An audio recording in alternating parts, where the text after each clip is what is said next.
Welcome to the 4G channel. This is episode 14.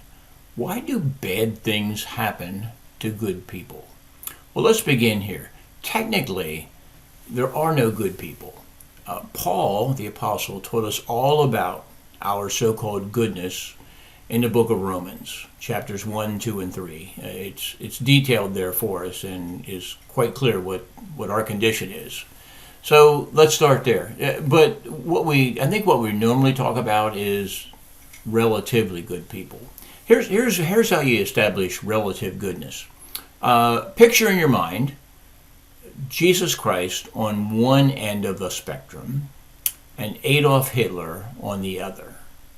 Somewhere between the perfection of Jesus Christ and the utter evilness of Adolf Hitler. And I don't even know if he was the most evil person in all of history, but generally he's considered for the job, shall we say.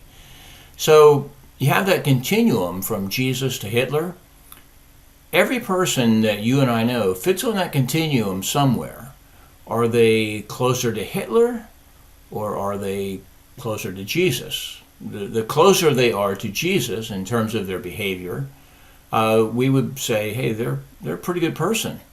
And to be honest, I don't think there's anything wrong in talking about it that way. Most of the people that I meet are relatively good people. But I know that every one of those relatively good people are still sinners. So when we talk about goodness, we're talking about relative goodness, and we talk about why do bad things happen to relatively good people, then that's the right question.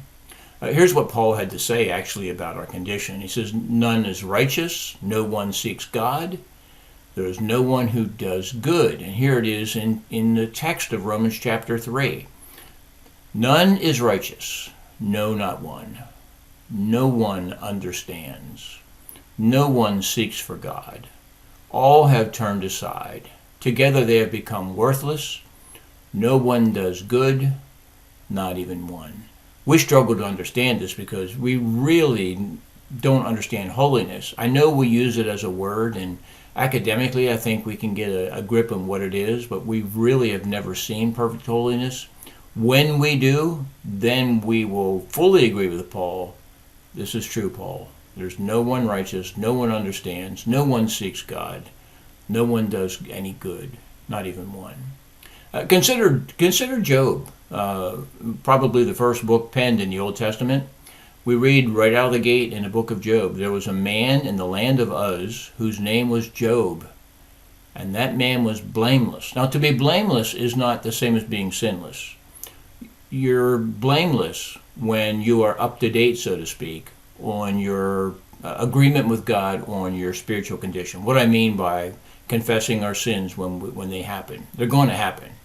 We studied that in our last episode when we talked about confessing our sins. 1 John 1:9 says, if we confess our sins, he is faithful and just to forgive us our sins and cleanse us from all unrighteousness. So Job was blameless. Well, not sinless, but blameless. And it also says, and upright, one who feared God, he had a good relationship with God, he knew his place, and one who turned away from evil. That's a pretty good person. We would put Job in the relatively good category. Yet Job lost his health, his wealth, and all 10 of his children. All 10 of his children died. He lost his wealth, his livestock and possessions were gone. And even his health, he was covered in boils. And this is a relatively good person. The fact is that God just does not choose to protect us from all harm. So bad things happen to relatively good people because we live in a sinful world and because God has not chosen to protect us from everything. And then on one more level, if God allowed nothing bad to happen to us, then we would be doomed to live forever in an ever increasingly sinful world. It doesn't sound like a bright future, not the one that we want.